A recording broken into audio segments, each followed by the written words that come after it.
नमस्कार श्रोतागणों, आप सभी का मेरे चैनल साहित्य एक दर्पण में बहुत बहुत स्वागत है। आज मैं आप सबको सुनाने जा रही हूँ श्री मुंशी प्रेमचंद्र जी रचित प्रमुख कहानियों में से एक, माँ। आशा करती हूँ कि आप सभी को मेरी आवाज़ में यह कहानी पसंद आएगी। अगर आपको यह कहानी पसंद आए तो इस वीडियो को लाइक और चैनल को सब्सक्राइब करना ना भूलें और कमेंट्स में ज़रूर बताएं कि आपको यह कहानी कैसी लगी। तो चलिए बिना किसी विलंब के कहानी को शुरू करते हैं।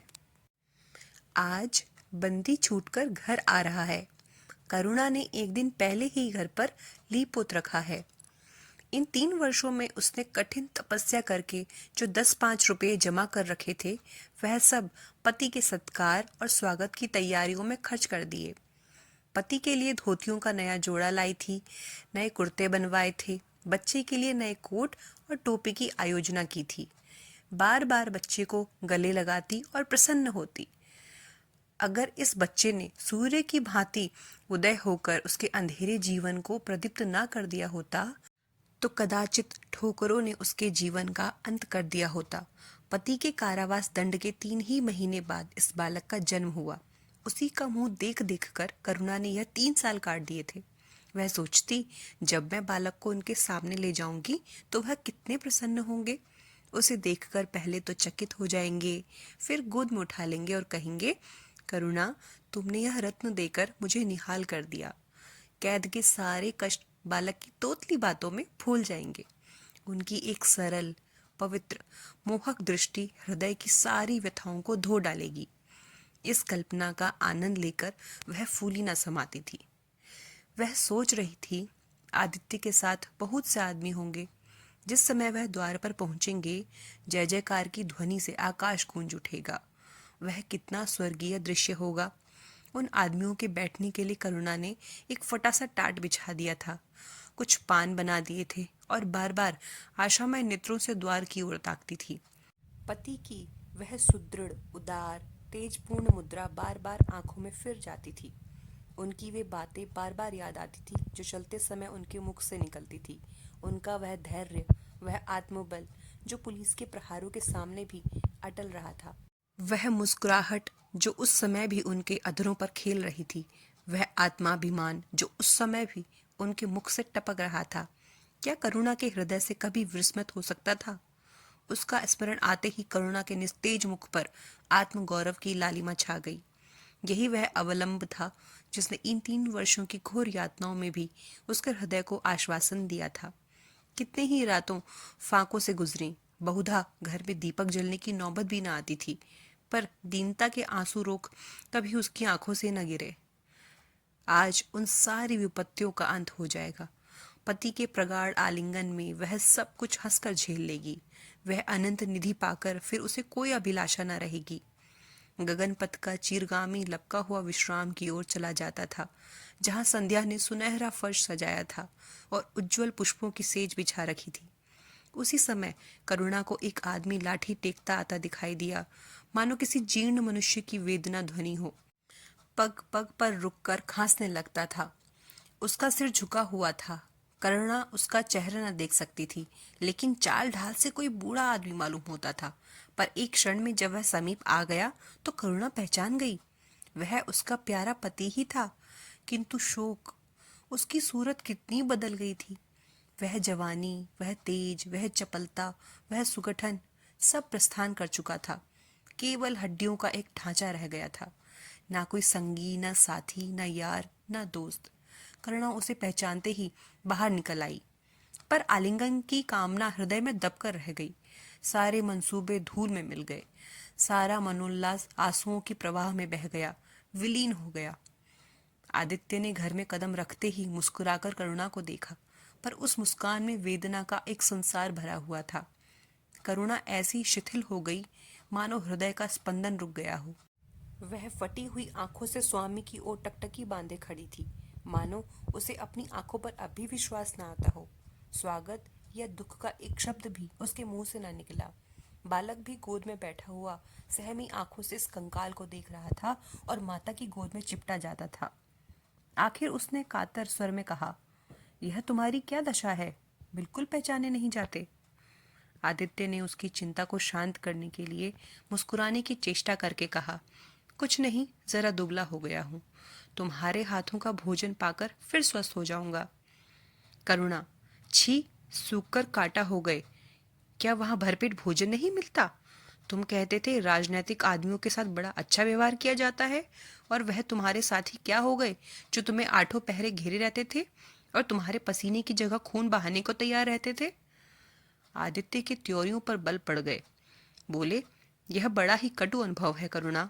मुझे ना मालूम था कि मेरे कैद होते ही लोग और मेरी ओर से यूं आंखें फेर लेंगे, कोई बात भी ना पूछेगा। राष्ट्र के नाम पर मिटने वालों का यही पुरस्कार है। यह मुझे ना मालूम था। जनता अपने सेवकों को बहुत जल्द भूल जाती है, यह तो मैं जानता था, लेकिन अपने सहयोगी और सहायक इतने बेवफा होते हैं, इसका मुझे यह पहला ही अनुभव हुआ। लेकिन मुझे किसी से शिकायत नहीं। सेवा स्वयं अपना पुरस्कार है। मेरी भूल थी कि मैं इसके लिए यश और नाम चाहता था। करुणा, तो क्या वहां भोजन भी ना मिलता था? आदित्य, यह न पूछो करुणा, बड़ी करुण कथा है। बस यही गनीमत समझो कि जीता लौट आया। तुम्हारे दर्शन बंदे थे। नहीं, कष्ट तो ऐसे ऐसे उठाए कि अब तक मुझे प्रस्थान कर जाना चाहिए था। मैं जरा लेटूंगा, खड़ा नहीं रहा जाता। दिन भर में इतनी दूर आया हूँ। करुणा, चलकर कुछ खा लो तो आराम से लेटो। बालक को गोद में उठाकर कहती है, बाबूजी हैं बेटा, तुम्हारे बाबूजी, इनकी गोद में जाओ, तुम्हें प्यार करेंगे। आदित्य ने आंसू भरी आंखों से बालक को देखा और उनका एक एक रोम उनका तिरस्कार करने लगा। अपनी जीर्ण दशा पर उन्हें कभी इतना दुख न हुआ था। ईश्वर की असीम दया, यदि उनकी दशा संभल जाती तो फिर वह कभी राष्ट्रीय आंदोलन के समीप न जाते। इस फूल से बच्चे को यो संसार में लाकर दरिद्रता की आग में झोंकने का उन्हें क्या अधिकार था? वह अब लक्ष्मी की उपासना करेंगे और अपना शूद्र जीवन बच्चे के लालन पालन के लिए अर्पित कर देंगे।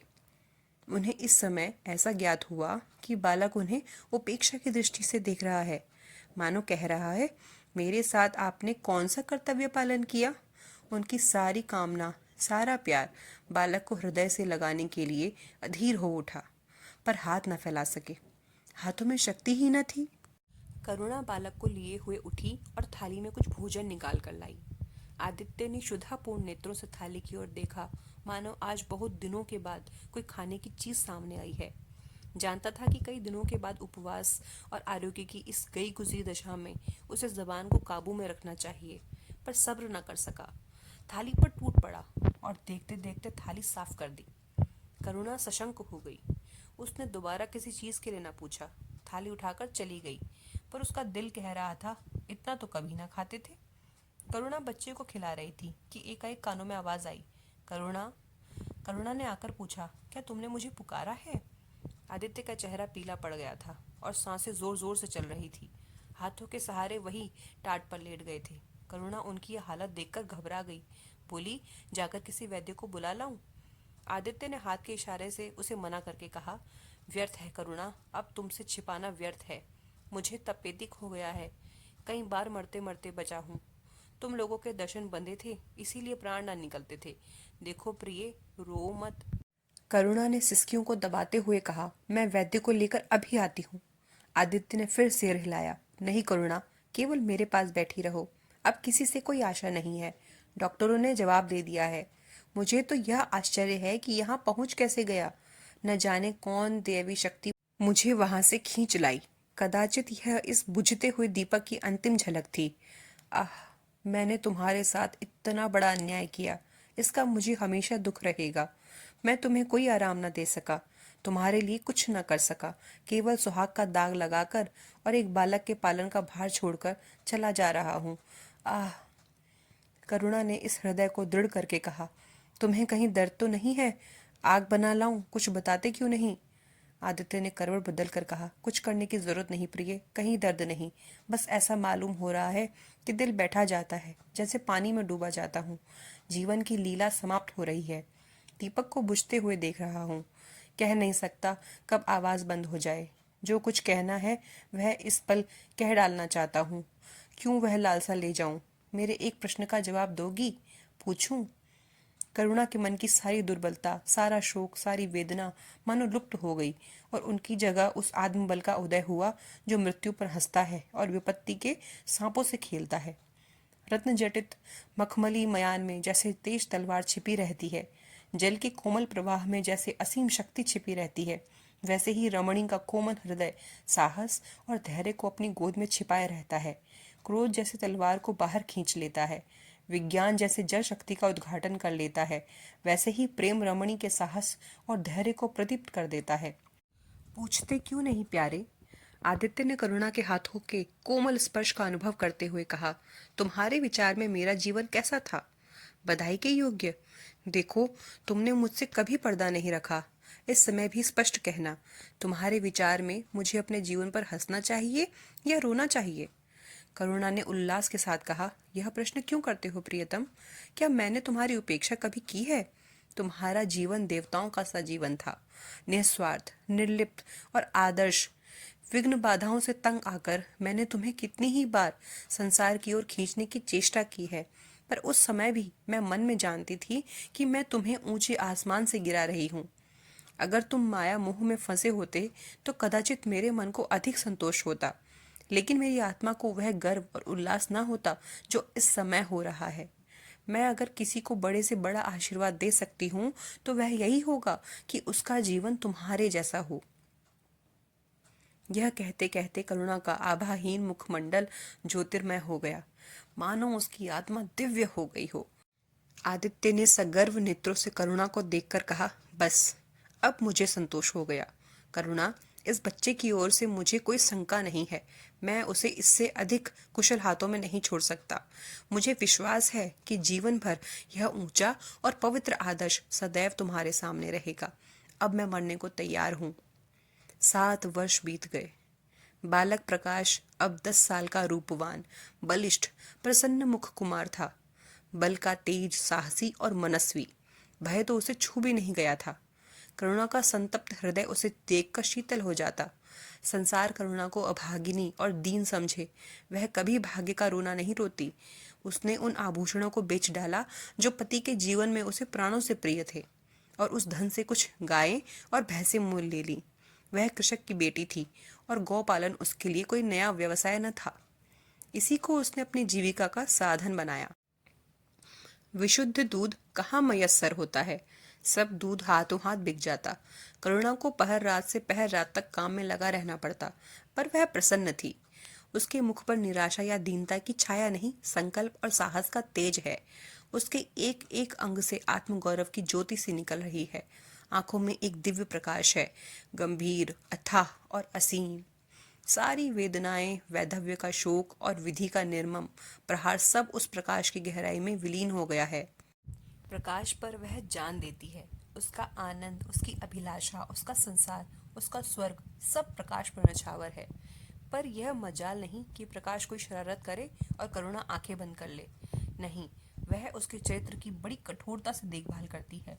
वह प्रकाश की माँ नहीं, माँ बाप दोनों है। उसके पुत्र स्नेह में माता की ममता के साथ पिता की कठोरता भी मिली हुई है। पति के अंतिम शब्द अभी तक उसके कानों में गूंज रहे थे। वह आत्मोल्लास जो उनके चेहरे पर झलकने लगा था, वह गर्वमय लाली जो उनकी आंखों में छा गई थी, अभी तक उसकी आंखों में फिर रही है। निरंतर पति चिंतन में आदित्य को उसकी आंखों में प्रत्यक्ष कर दिया है। वह सदैव उनकी उपस्थिति का अनुभव किया करती है। उसे ऐसा जान पड़ता है कि आदित्य की आत्मा सदैव उसकी रक्षा करती रहती है। उसकी यही हार्दिक अभिलाषा है कि प्रकाश जवान होकर पिता का पथगामी हो। संध्या हो गई थी। एक भिखारिन द्वार पर आकर भीख मांगने लगी। करुणा उस समय गऊओं को पानी दे रही थी। प्रकाश बाहर खेल रहा था। बालक ही तो ठहरा, शरारत सूझी, घर में गया और कटोरे में थोड़ा सा भूसा लेकर बाहर निकला। भिखारिन ने अब की झोली फैला दी। प्रकाश ने भूसा उसकी झोली में डाल दिया और जोर जोर से तालियां बजाता हुआ भागा। भिखारिन ने अग्निमय नेत्रों से देखकर कहा, वाह रे लाडले, मुझसे हंसी करने चला है? यही माँ बाप ने सिखाया है, तब तो खूब कुल का नाम जगाओगे। करुणा उसकी बोली सुनकर बाहर निकल आई और पूछा, क्या है माता, किसे कह रही हो? भिखारी ने प्रकाश की तरफ इशारा करके कहा, वह तुम्हारा लड़का है ना? देखो, कटोरे में भूसा भरकर मेरी झोली में डाल गया है। चुटकी भर आटा था, वह भी मिट्टी में मिल गया। कोई इस तरह दुखियों को सताता है। सबके दिन एक से नहीं रहते। आदमी को घमंड नहीं करना चाहिए।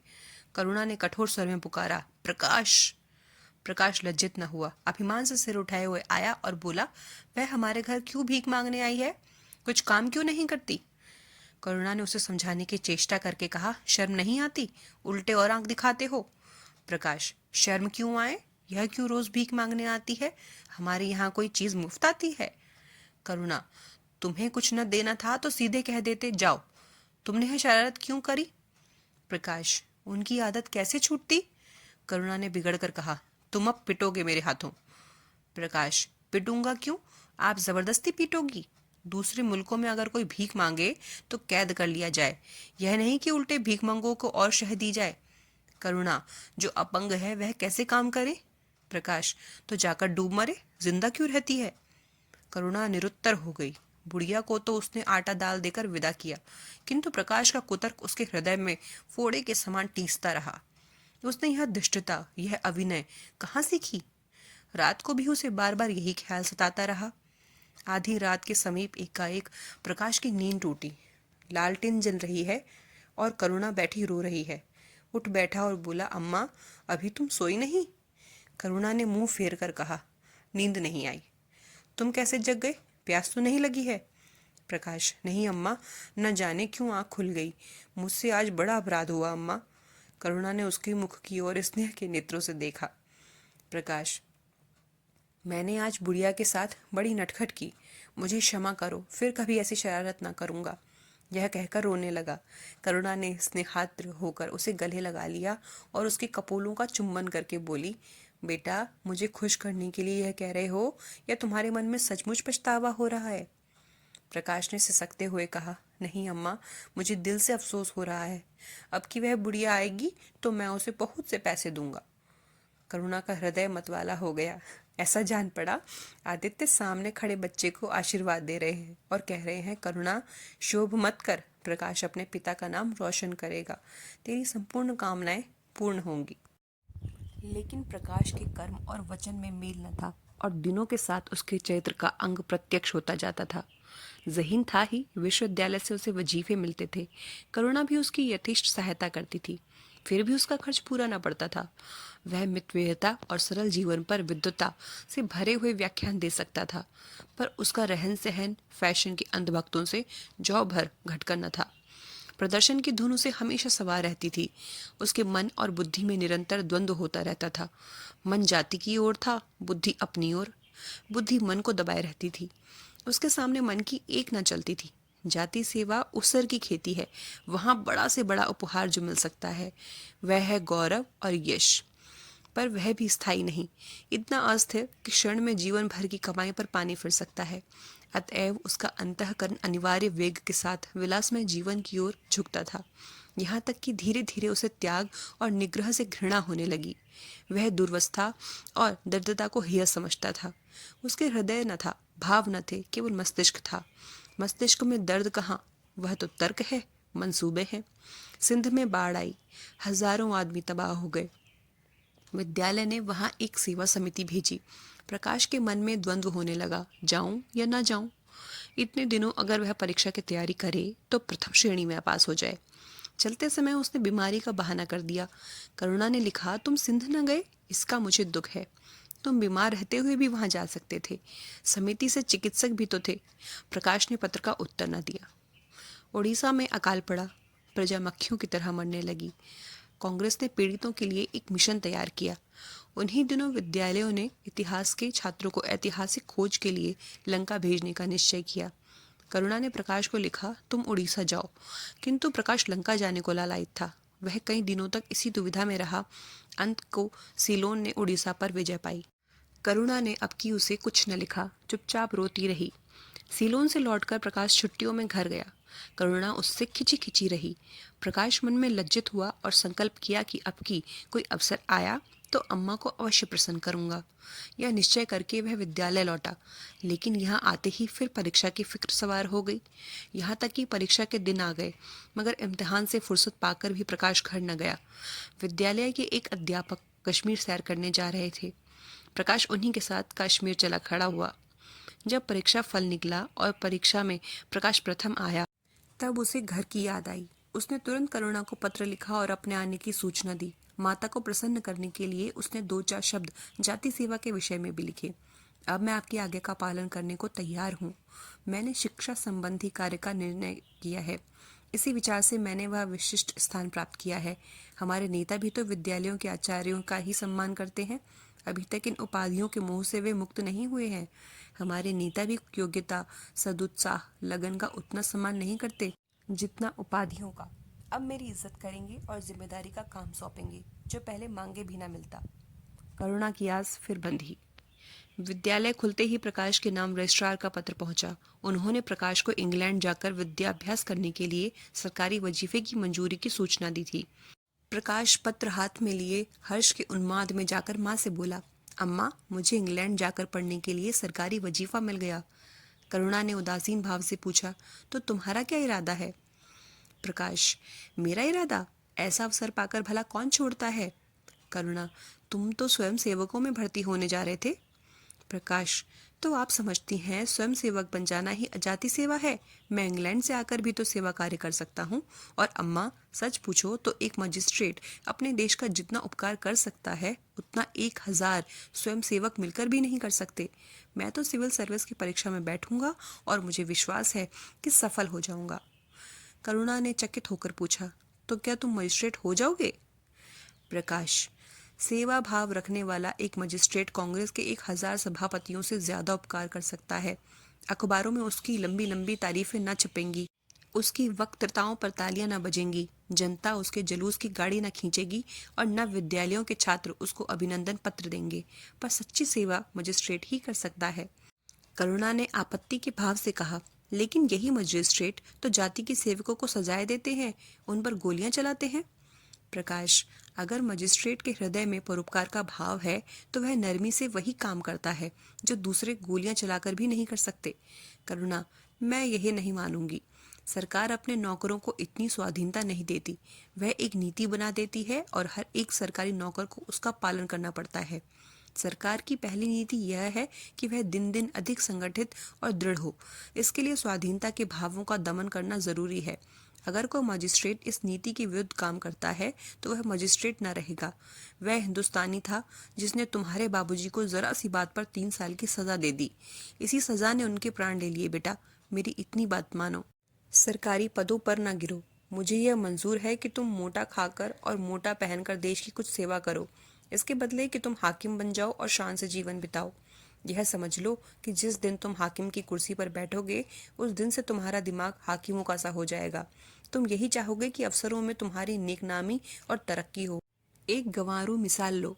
लड़की जब तक मैके में कुंवारी रहती है वह अपने को उसी घर की समझती है, लेकिन जिस दिन ससुराल चली जाती है वह अपने घर को दूसरों का घर समझने लगती है। माँ बाप, भाई बहन सब वहीं रहते हैं, लेकिन वह घर अपना नहीं रहता। यही दुनिया का दस्तूर है। प्रकाश ने खींच कर कहा, तो क्या आप यही चाहती हैं कि मैं जिंदगी भर चारों तरफ ठोकरें खाता फिरूं? करुणा कठोर नेत्रों से देखकर बोली, अगर ठोकर खाकर आत्मा स्वाधीन रह सकती है तो मैं कहूंगी ठोकर खाना अच्छा है। प्रकाश ने निश्चयात्मक भाव से पूछा, तो आपकी यही इच्छा है? करुणा ने उसी स्वर में उत्तर दिया, हाँ, मेरी यही इच्छा है। प्रकाश ने कुछ जवाब न दिया, उठकर बाहर चला गया और तुरंत रजिस्ट्रार को इनकारी पत्र लिख भेजा। मगर उसी क्षण से मानो उसके सिर पर विपत्ति ने आसन जमा लिया। विरक्त और विमन अपने कमरे में पड़ा रहता, ना कहीं घूमने जाता, ना किसी से मिलता, मुंह लटकाए भीतर आता और फिर बाहर चला जाता। यहाँ तक महीना गुजर गया। न चेहरे पर वह लाली रही, न वह ओज। आंखें अनाथों के मुख की भांति याचना से भरी हुई। ओठ हंसना भूल गए, मानो उस इनकारी पत्र के साथ उसकी सारी सजीवता और चपलता, सारी सरलता विदा हो गई। करुणा उसके मनोभाव समझती थी और उसे शोक को भुलाने की चेष्टा करती, पर रूठे देवता प्रसन्न होते थे। आखिर उसने एक दिन प्रकाश से कहा, बेटा, अगर तुमने विलायत जाने की ठान ही ली है तो चले जाओ, मना ना करूंगी। मुझे खेद है कि मैंने तुम्हें रोका। अगर मैं जानती कि तुम्हें इतना आघात पहुंचेगा तो कभी ना रोकती। मैंने तो केवल इस विचार से रोका था कि तुम्हें जाति सेवा में मग्न देखकर तुम्हारे बाबूजी की आत्मा प्रसन्न होगी। उन्होंने चलते समय यही वसीयत की थी। प्रकाश ने रुखाई से जवाब दिया, अब क्या जाऊंगा, इनकारी खत लिख चुका। मेरे लिए कोई अब तक बैठे थोड़े ही होगा, कोई दूसरा लड़का चुन लिया होगा, और फिर करना ही क्या है। जब आपकी मर्जी की गांव गांव की खाक छानता फिरूं तो वही सही। करुणा का गर्व चूर चूर हो गया। इस अनुमति से उसने बाधा का काम लेना चाहा था, पर सफल न हुई। बोली, अभी कोई न चुना गया होगा, लिख दो, मैं जाने को तैयार हूँ। प्रकाश ने झुंझलाकर कहा, अब कुछ नहीं हो सकता, लोग हंसी उड़ाएंगे। मैंने तय कर लिया है कि जीवन को आपकी इच्छा के अनुसार अनुकूल बनाऊंगा। करुणा, तुमने अगर शुद्ध मन से यह इरादा किया होता तो यूं ना रहते। तुम मुझसे सत्याग्रह कर रहे हो। अगर मन को दबाकर मुझे अपनी राह का कांटा समझकर तुमने मेरी इच्छा पूरी भी की तो क्या। मैं तो जब जानती कि तुम्हारे मन में आप ही आप सेवा का भाव उत्पन्न होता। तुम आज ही रजिस्ट्रार साहब को पत्र लिख दो। प्रकाश, अब मैं नहीं लिख सकता। तो इसी शोक में तने बैठे रहोगे। लाचारी है। करुणा ने और कुछ न कहा। जरा देर में प्रकाश ने देखा कि वह कहीं जा रही है, मगर वह कुछ बोली नहीं। करुणा के लिए बाहर आना जाना कोई असाधारण बात न थी, लेकिन जब संध्या हो गई और करुणा न आई तो प्रकाश को चिंता होने लगी। अम्मा कहाँ गई, यह प्रश्न बार बार उसके मन में उठने लगा। प्रकाश सारी रात द्वार पर बैठा रहा। भांति भांति की शंकाएं मन में उठने लगीं। उसे अब याद आया, चलते समय करुणा कितनी उदास थी, उसकी आंखें कितनी लाल थीं। यह बातें प्रकाश को उस समय क्यों नजर न आईं? वह क्यों स्वार्थ में अंधा हो गया था? हाँ, अब प्रकाश को याद आया, माता ने साफ सुथरे कपड़े पहने थे, उनके हाथ में छतरी भी थी। तो क्या वह कहीं बहुत दूर गई होंगी? किससे पूछे? अनिष्ट के भय से प्रकाश रोने लगा।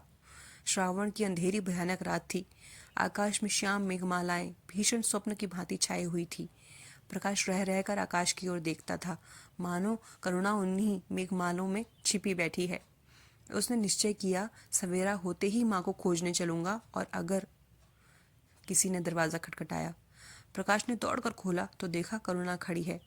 उसका मुखमंडल इतना खोया हुआ, इतना करुण था, जैसे आज ही उसको सुहाग उठ गया है, जैसे संसार में उसके लिए कुछ नहीं, जैसे वह नदी के किनारे खड़ी अपनी लदी हुई नाव को डूबते देख रही है और कुछ कर नहीं सकती। प्रकाश ने अधीर होकर पूछा, अम्मा कहाँ चली गई थी? बहुत देर लगाई। करुणा ने भूमि की ओर ताकते हुए जवाब दिया, एक काम से गई थी, देर हो गई। यह कहते हुए उसने प्रकाश के सामने एक बंद लिफाफा फेंक दिया। प्रकाश ने उत्सुक होकर लिफाफा उठा लिया। ऊपर ही विद्यालय की मुहर थी। तुरंत ही लिफाफा खोलकर पड़ा। हल्की सी लालिमा चेहरे पर दौड़ गई। पूछा, यह तुम्हें कहाँ मिल गया अम्मा? करुणा, तुम्हारे रजिस्ट्रार के पास से लेके आई हूँ। क्या तुम वहाँ चली गई थी? और क्या करती, कल तो गाड़ी का समय था ना। मोटर ले ली थी। प्रकाश एक क्षण तक मौन खड़ा रहा, फिर कुंठित स्वर में बोला, जो तुम्हारी इच्छा नहीं है तो मुझे क्यों भेज रही हो? करुणा ने विरक्त भाव से कहा, इसलिए कि तुम्हारी जाने की इच्छा है। तुम्हारा यह मलिन वेश नहीं देखा जाता। अपने जीवन के 20 वर्ष तुम्हारी हित कामना पर अर्पित कर दिए। अब तुम्हारी महत्वाकांक्षाएं उनकी हत्या नहीं कर सकती। तुम्हारी यात्रा सफल हो, यही मेरी हार्दिक अभिलाषा है। करुणा का कंठ रुंध गया और कुछ न कह सकी। प्रकाश उसी दिन से यात्रा की तैयारियां करने लगा। करुणा के पास जो कुछ था वह सब खर्च हो गया। कुछ ऋण भी लेना पड़ा। नए सूट बने, सूटकेस लिए गए। प्रकाश अपनी धुन में मस्त था। कभी किसी चीज की फरमाइश लेकर आता, कभी किसी चीज की। करुणा इस एक सप्ताह में इतनी दुर्बल हो गई, उसके बालों पर कितनी सफेदी आ गई है, चेहरे पर कितनी झुर्रियां पड़ गई हैं, यह उसे कुछ नजर ही न आता था। उसकी आंखों में इंग्लैंड के दृश्य समाये हुए थे। महत्वाकांक्षा आंखों पर पर्दा डाल देती थी। प्रस्थान का दिन आया। आज कई दिनों के बाद धूप निकली थी। करुणा स्वामी के पुराने कपड़ों को बाहर निकाल रही थी। उनकी गाड़ी की चादरें, खद्दर के कुर्ते, पजामों और लिफाफे अभी तक संदूक में संचित थे। प्रतिवर्ष वे धूप में सुखाए जाते और झाड़ पोंछ कर रख दिए जाते थे। करुणा ने आज फिर उन कपड़ों को निकाला, मगर सुखाकर रखने के लिए नहीं, गरीबों में बांट देने के लिए है। वह आज पति से नाराज है। वह लुटिया, डोर और घड़ी जो आदित्य की चिर संगिनी थी और जिनकी 20 वर्ष से करुणा ने उपासना की थी, आज निकालकर आंगन में फेंक दी गई। वह झोली जो बरसों आदित्य के कंधों पर आरूढ़ रह चुकी थी, आप कूड़े में डाल दी गई। वह चित्र जिसके सामने 20 वर्ष से करुणा सिर झुकाती थी, आज वही निर्दयता से भूमि पर डाल दिया गया। पति का कोई स्मृति चिन्ह वह अपने घर में नहीं रखना चाहती। उसका अंतःकरण शोक और निराशा से विदीर्ण हो गया है, और पति के सिवा वह किस पर क्रोध उतारे? कौन उसका अपना है? वह किससे अपनी व्यथा कहे? किसे अपनी छाती चीर कर दिखाए। वह होते तो क्या प्रकाश दास्ता की जंजीर गले में डालकर फूला न समाता। उसे कौन समझाए कि आदित्य भी इस अवसर पर पछताने के सिवा और कुछ न कर सकते। प्रकाश के मित्रों ने आज उसे विदाई का भोज दिया था। वहां से वह संध्या समय कई मित्रों के साथ मोटर पर लौटा। सफर का सामान मोटर पर रख दिया गया। आकर माँ से बोला, अम्मा जाता हूँ, बम्बई पहुँचकर पत्र लिखूंगा। तुम्हें मेरी कसम, रोना मत और मेरे खतों का जवाब बराबर देना। जैसे किसी लाश को बाहर निकालते समय संबंधियों का धैर्य टूट जाता है, रुके हुए आंसू निकल पड़ते हैं और शोक की तरंगे उठने लगती हैं, वही दशा करुणा की हुई। कलेजे में एक हाहाकार हुआ जिसने उसकी दुर्बल आत्मा के एक एक अणु को कंपा दिया। मालूम हुआ पानी में पैर फिसल गया और वह लहरों में बही जा रही है। उसके मुख से शोक या आशीर्वाद का एक शब्द भी न निकला। प्रकाश ने उसके चरण छुए, अश्रु जल से माता के चरणों को पखारा, फिर बाहर चला। करुणा पाषाण मूर्ति की भांति खड़ी थी। सहसा ग्वाले ने आकर कहा, भूजी भैया चले गए, बहुत रोते थे। तब करुणा की समाधि टूटी, देखा सामने कोई नहीं है। घर में मृत्यु का सा सन्नाटा छाया हुआ है और मानो हृदय की गति बंद हो गई है। सहसा करुणा की दृष्टि ऊपर उठ गई। उसने देखा कि आदित्य अपनी गोद में प्रकाश को निर्जीव देह लिए खड़े हो रहे हैं। करुणा पछाड़ खाकर गिर पड़ी। करुणा जीवित थी, पर संसार में उसका कोई नाता न था। उसका छोटा सा संसार जिसे उसने अपनी कल्पनाओं के हृदय में रचा था, स्वप्न की भांति अनंत में विलीन हो गया था। जिस प्रकाश को सामने देखकर वह जीवन की अंधेरी रात में भी हृदय में आशाओं की संपत्ति लिए जी रही थी, वह बुझ गया था और संपत्ति लुट गई। अब न कोई आश्रय था और न उसकी ज़रूरत। जिन गऊओं को वह दोनों वक्त अपने हाथों से दाना चारा देती और सहलाती थी, वे अब खूंटे पर बंधी निराशा नेत्रों से द्वार की ओर ताकती रहती थी। बछड़ों को गले लगाकर पुचकारने वाला अब कोई न था, जिसके लिए दूध दुहे मट्ठा निकाले। खाने वाला कौन था? करुणा ने अपने छोटे से संसार को अपने ही अंदर समेट लिया था। किंतु एक ही सप्ताह में करुणा के जीवन ने फिर रंग बदला। उसका छोटा सा संसार फैलते फैलते विश्वव्यापी हो गया। जिस लंगर ने नौका को तट से एक केंद्र पर बांध रखा था, वह उखड़ गया। अब नौका सागर के अशेष विस्तार में भ्रमण करेगी, चाहे वह उद्दाम तरंगी के वक्ष में ही क्यों न विलीन हो जाए। करुणा द्वार पर आ बैठती और मोहल्ले भर के लड़कों को जमा करके दूध पिलाती। दोपहर तक मक्खन निकालती और वह मक्खन मोहल्ले के लड़के खाते। फिर भांति भांति के पकवान बनाती और कुत्तों को खिलाती। अब यही उसका नित्य का नियम हो गया। चिड़िया, कुत्ते, बिल्लियां, चींटी, चींटियां सब अपने हो गए। प्रेम का वह द्वार अब किसी के लिए बंद न था। उस अंगुल भर जगह में जो प्रकाश के लिए भी काफी न थी, अब समस्त संसार समा गया था। एक दिन प्रकाश का पत्र आया। करुणा ने उसे उठाकर फेंक दिया। फिर थोड़ी देर के बाद उसे उठाकर फाड़ डाला और चिड़ियों को दाना चुगाने लगी। मगर जब निशा योगिनी ने अपनी धूनी जलाई और वेदनाएं उससे वरदान मांगने के लिए विकल हो होकर चली, तो करुणा की मनोवेदना भी सहज हो उठी। प्रकाश का पत्र पढ़ने के लिए उसका मन व्याकुल हो उठा। उसने सोचा, प्रकाश मेरा कौन है? मेरा उससे क्या प्रयोजन है? हाँ, प्रकाश मेरा कौन है? हाँ, प्रकाश मेरा कौन है? हृदय ने उत्तर दिया, प्रकाश तेरा सर्वस्व है। वह तेरे उस अमर प्रेम की निशानी है जिससे तू सदैव के लिए वंचित हो गई। वह तेरा प्राण है, तेरे जीवन दीपक का प्रकाश, तेरी वंचित कामनाओं का माधुर्य, तेरे अश्रु जल में विहार करने वाला। करुणा उस पत्र के टुकड़ों को जमा करने लगी, माना उसके प्राण बिखर गए हों। एक एक टुकड़ा उसे अपने खोए हुए प्रेम का एक पदचिन्ह सा मालूम होता था। जब सारे पुर्जे जमा हो गए तो करुणा दीपक के सामने बैठकर उसे जोड़ने लगी, जैसे कोई वियोगी हृदय प्रेम के टूटे हुए तारों को जोड़ रहा हो। हाय री ममता! वह अभागिन सारी रात उन पुर्जों को जोड़ने में लगी रही। पत्र दोनों ओर लिखा हुआ था, इसलिए पुर्जों को ठीक स्थान पर रखना और भी कठिन था। कोई शब्द, कोई वाक्य बीच में गायब हो जाता। उस एक टुकड़े को वह फिर खोजने लगती। सारी रात बीत गई, पर पत्र अभी तक अपूर्ण था। दिन चढ़ाया। मोहल्ले के लौंडे मक्खन और दूध की चाह में एकत्र हो गए। कुत्तों और बिल्लियों का आगमन हुआ। चिड़िया आ आकर आंगन में फुदकने लगी। कोई ओखली पर बैठी, कोई तुलसी के चौतरे पर करुणा को सिर उठाने तक की फुर्सत नहीं। दोपहर हुआ। करुणा ने सिर न उठाया। न भूख थी न प्यास। फिर संध्या हो गई, पर वह पत्र अभी तक अधूरा था। पत्र का आशय समझ में आ रहा था। प्रकाश का जहाज कहीं से कहीं जा रहा है। उसके हृदय में कुछ उठा हुआ है। क्या उठा हुआ है, यह करुणा सोच न सकी। करुणा पुत्र की लेखनी से निकले हुए एक एक शब्द को पढ़ना और उसे हृदय पर अंकित कर लेना चाहती थी, इस भांति 3 दिन गुजर गए। संध्या हो गई थी। 3 दिन की जगी आंखें जरा झपक गईं। करुणा ने देखा एक लंबा चौड़ा कमरा है, उसमें मेजें और कुर्सियां लगी हुई हैं। बीच में ऊंचे मंच पर कोई आदमी बैठा हुआ है। करुणा ने ध्यान से देखा, प्रकाश था। एक क्षण में उसको एक कैदी उसके सामने लाया गया। उसके हाथ पांव में जंजीर थी, कमर झुकी हुई।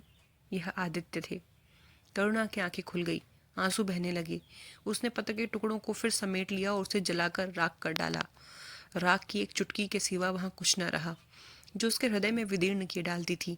इसी एक चुटकी राख में उसका गुड़ियों वाला बचपन, उसका संतप्त यौवन और उसका तृष्णामय वैधव्य सब समा गया। प्रातःकाल लोगों ने देखा, पक्षी पिंजड़े से उड़ चुका था। आदित्य का चित्र अब भी उसके शून्य हृदय से चिपटा हुआ था। भग्न हृदय पति की स्नेह स्मृति में विश्राम कर रहा था और प्रकाश का जहाज यूरोप चला जा रहा था।